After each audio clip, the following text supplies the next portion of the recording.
Olá, galerinha do oitavo ano, tudo bem com vocês? Estamos de volta para mais uma videoaula de língua portuguesa.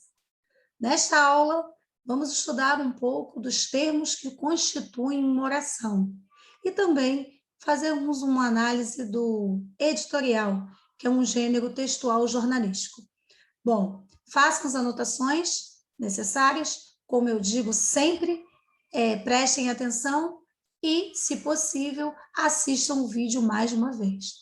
Termos constituintes da oração e análise de editoriais será o assunto dessa videoaula de hoje, aula extra destinada aos alunos do oitavo ano do ensino fundamental. Vamos começar falando, galera, dos termos que constituem uma oração. Muito provavelmente, vocês já tiveram acesso a esses termos, talvez sozinhos, né, vistos de maneira isolada, ou mesmo, talvez já tenham visto apenas o principal aqui, que são os termos essenciais, sujeito e predicado. Provavelmente, sujeito e predicado é um assunto mais visto pelos alunos no decorrer da vida escolar. Mas é bom sempre ficarmos atentos que uma oração é uma frase, um período, ele não é composto só por sujeito e predicado, muito pelo contrário. Nós temos os termos integrantes, temos os termos acessórios, né, que constituem toda uma oração. Hoje nós vamos ver todos.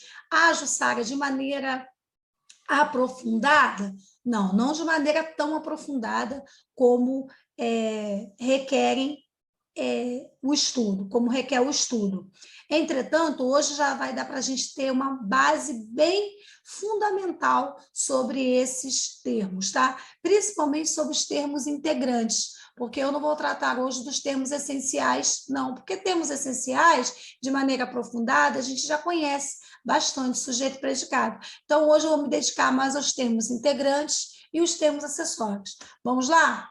Bom, vamos falar de maneira bem rápida sobre o sujeito da oração e também sobre o predicado, chamado termos essenciais.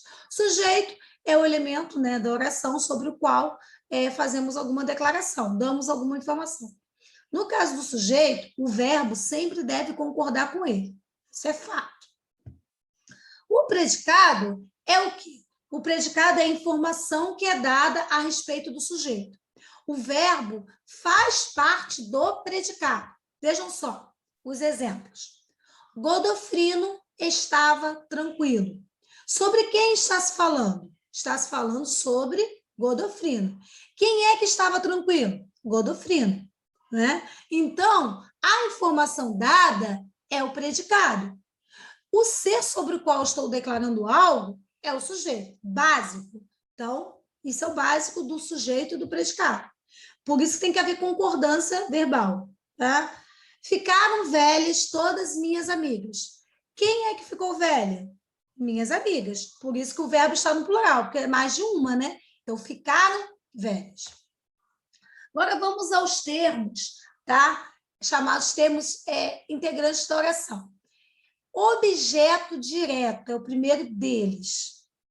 O objeto direto é o termo da oração que completa o sentido de um verbo transitivo direto, sem preposição.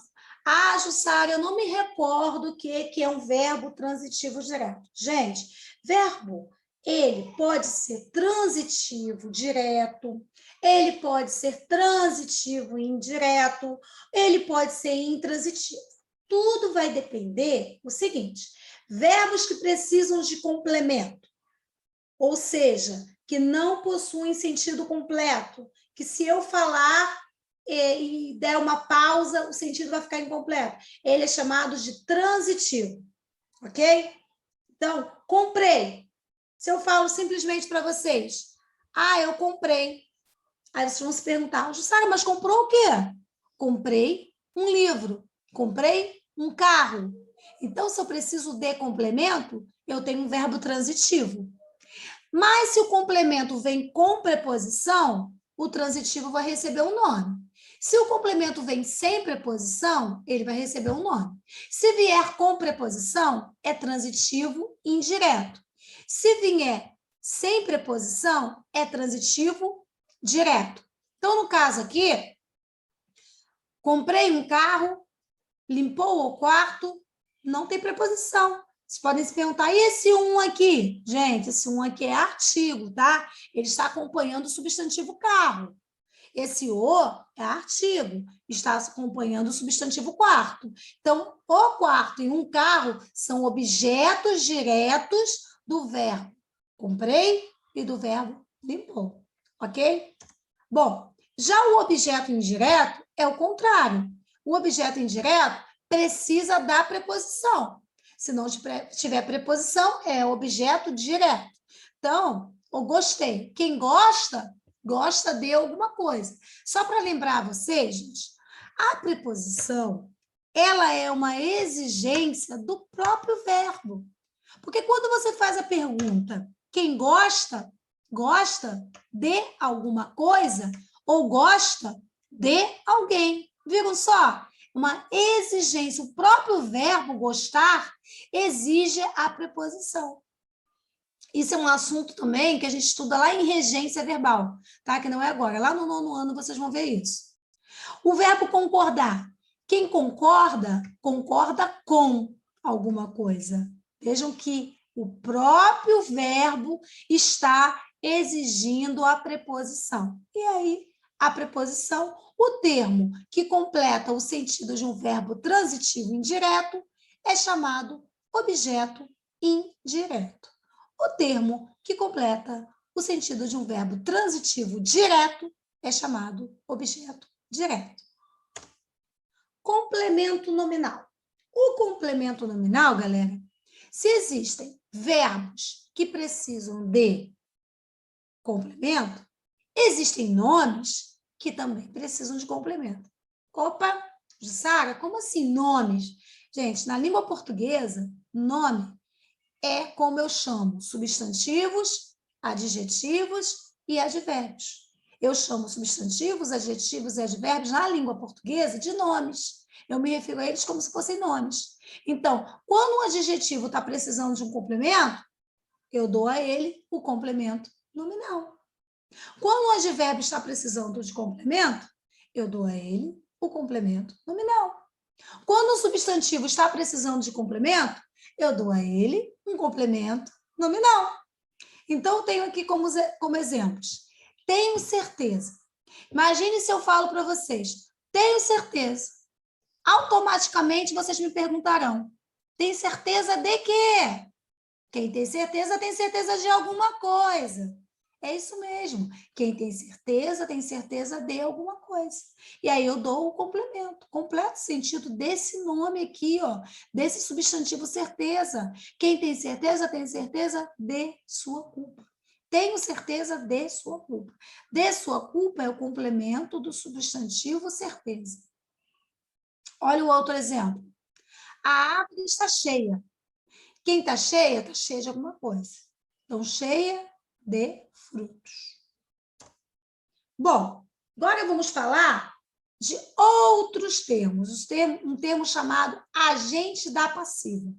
Gente, o agente da passiva, ele só vai existir na voz quando o verbo estiver na voz passiva. Opa. Muita informação? Não é não. Existem 3 vozes verbais. Voz ativa, voz passiva e voz reflexiva. Se vocês não se lembram disso, em outros vídeos que eu já dei aqui para vocês, não sei se foi o vídeo da semana passada, o anterior é esse, semana retrasada, eu não sei se foi o vídeo do mês passado, mas em algum momento eu já falei sobre vozes verbais. Então, é só vocês procurarem e rever. De repente, até tem em vídeos de outras séries, mas eu acredito que seja no vídeo destinado aos alunos do 8º ano mesmo. Vozes verbais é voz ativa, o sujeito pratica a ação do verbo. Voz reflexiva, o sujeito pratica e recebe a ação exercida pelo verbo. Voz passiva, o sujeito sofre a ação exercida pelo verbo. Então, olha só, voz passiva. A maçã envenenada foi mordida por Branca de Neve. O sujeito aqui é a maçã envenenada. Ele está praticando a ação de morder? A maçã aqui é que sofreu a ação de quem? De Branca de Neve. Foi Branca de Neve que mordeu a maçã. Só que Branca de Neve não é o sujeito. Branca de Neve é o agente da passiva, é quem pratica a ação na voz passiva. Agora nós vamos ver adjunto adnominal. Bom, adjunto adnominal é muito, assim, aparece frequentemente, mas é muito, assim, comum nós confundirmos, né, as pessoas confundirem o adjunto adnominal com o predicativo, por exemplo, e o complemento nominal.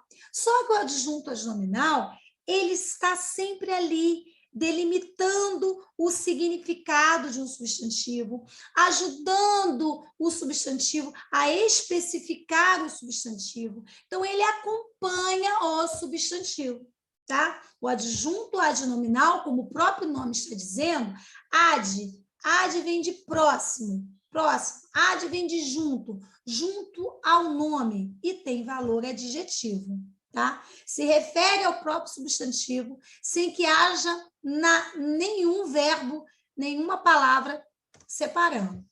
Aí tem esse esqueminha aqui, para que vocês possam dar uma olhada nos adjuntos adverbiais, porque para a gente não confundir com o adjunto adnominal, tá? O adjunto adverbial é aquele termo que sempre vai atribuir uma circunstância. Pode ser uma circunstância de tempo, de lugar, de intensidade, de meio, de intensidade, de modo. É uma palavra que está sempre ligado ao verbo, por isso o nome adverbial. Enquanto o adjunto adnominal está junto ao substantivo, que é o nome, o adjunto adverbial vai ficar sempre junto ao verbo, dando a ele uma circunstância. Vejam só, eu amanhã, eu no caso, amanhã voltarei de bicicleta àquela praça. Ou seja, o sujeito, eu, né, que está oculto, vai voltar como? Voltar é verbo.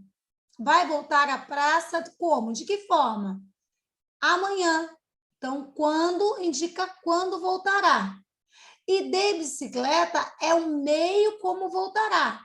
E aquela praça é o lugar aonde o sujeito voltará. Então, vejam só, tudo isso está sendo o quê? Ajudando a modificar o verbo. Tudo está girando em volta do verbo. Olha o exemplo aqui de baixo.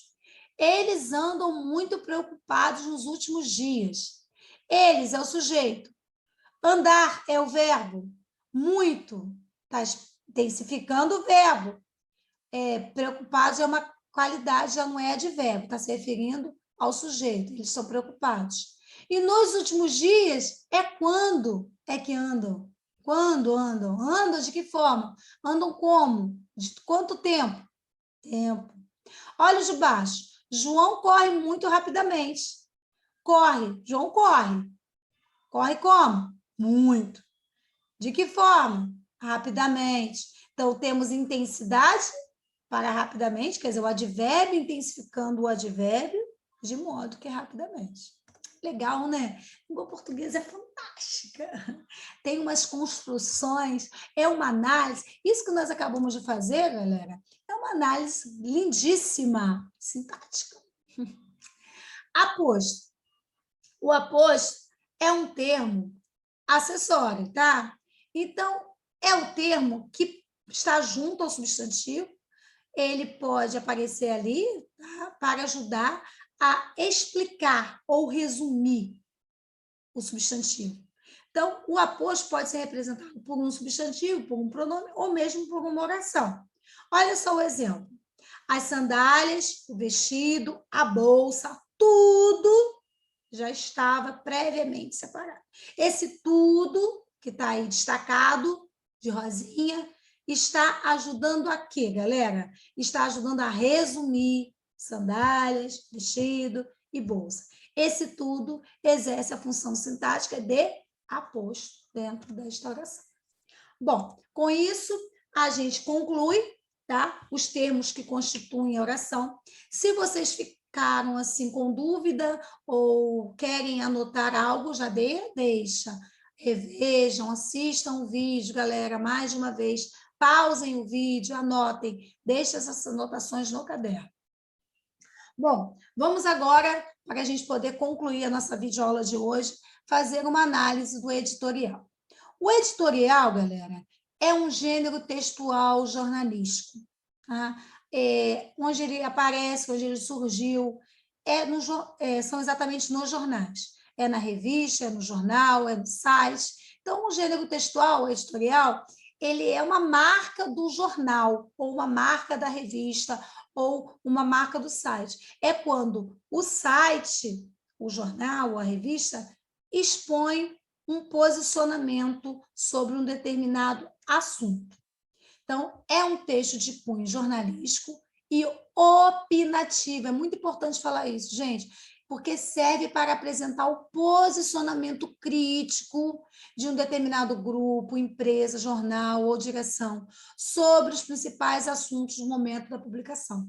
Então, digamos que estejam aí falando sobre o principal assunto, o assunto do momento em todos os jornais, todas as revistas, da mídia em geral, é a CPI da Covid. Um determinado jornal, uma determinada revista pode, tá, expressar a sua opinião sobre esse assunto. Quando o jornal, a revista expressa a sua opinião, ela não está com isso dizendo, batendo martelo que a opinião dela é a verdade. É apenas um ponto de vista, tá? É um ângulo sobre o qual ela vai se debruçar e defender a sua ideia. A gente lendo pode concordar ou pode discordar. O editorial se divide em 3 partes principais, como qualquer bom texto precisa ter introdução, desenvolvimento e a conclusão. Bom, eu coloquei aqui um editorial, um exemplo de um trecho, porque o editorial, gente, costuma ser um texto bem longo, tá? Verdade é essa, não é um texto pequeno, não. Então, assim, eu não coloquei o editorial todo, eu extraí uma parte do meio ali dele, vocês vão perceber, mas eu vou explicar qual foi, assim, em que momento. Mas aqui tem as informações principais, tem o início, tá? O primeiro parágrafo, tem aí o terceiro e o quarto e o último parágrafo, para a gente poder compreender o assunto deste editorial, tá? Achei bem bacana, bem pertinente para o momento eu ler com vocês este editorial. O desafio da educação. O caminho para a retomada ainda tem, diante de si, etapas importantes e complexas de serem cruzadas. Uma delas é o próprio retorno presencial de professores e estudantes às salas de aula. Sabe que este, necessariamente, terá que seguir etapas, até que progressivamente se possa alcançar um número mais amplo possível de alunos e profissionais, sem que isso motive um aumento de casos da Covid. Garantir a saúde de profissionais, estudantes e, por extensão, de suas famílias, não é algo opcional. Trata-se de um imperativo para que qualquer atividade volte a ser realizada. E não há dúvidas que o caso da educação é particularmente complexo. A quantidade de pessoas que envolve e de recursos exigidos requer ações bem planejadas e precisas para sua melhor performance pedagógica e sanitária. Aí eu coloquei os 3 pontinhos aqui para mostrar para vocês. O tema requer atenção redobrada da sociedade como um todo e dos gestores públicos em especial. A educação é uma preocupação central do cidadão. E, como se sabe, o papel social da escola é muito mais amplo, inclusive do que se pode compreender, olhando apenas pelo ponto de vista pedagógico. Está relacionado, por exemplo, diretamente ao mundo do trabalho. E não é novidade que parte da preocupação quanto ao retorno presencial se deve aos pais, por conta de suas obrigações laborais. É imperativo que planos sejam bem arquitetados e ações executadas com precisão. Diante das descontinuidades pedagógicas forçadas pela pandemia e do efeito dessa sobre a tendência à evasão escolar, é preciso segurança e perícia na tomada de decisões para o setor. Bom, galera, perceberam que este editorial deixa bem claro que a retomada, as aulas presenciais, requer planejamento, né? Requer estratégias e precisão, né? Na retomada. Não é um tema simples, é um tema que requer atenção redobrada de toda a sociedade e principalmente dos gestores públicos. Bom, e com isso, o editorial faz esse posicionamento. Eu chamei a atenção de vocês desses 3 pontinhos, na verdade, a reticências. Por quê? Porque quando você coloca entre parênteses ou entre colchetes a reticência, indica que houve uma supressão de parte do texto, que é o que aconteceu, tá? Houve uma supressão de parte desse texto aqui para que eu pudesse comportar no período da aula e não ficasse uma coisa enfadonha, né? Cansativa, para que a gente pudesse ler. Bom, com isso eu encerro a nossa aula. Fiquem bem, até a próxima. Foi um prazer. Aguardo vocês nos nossos próximos encontros. Tchau, tchau e cuidem-se.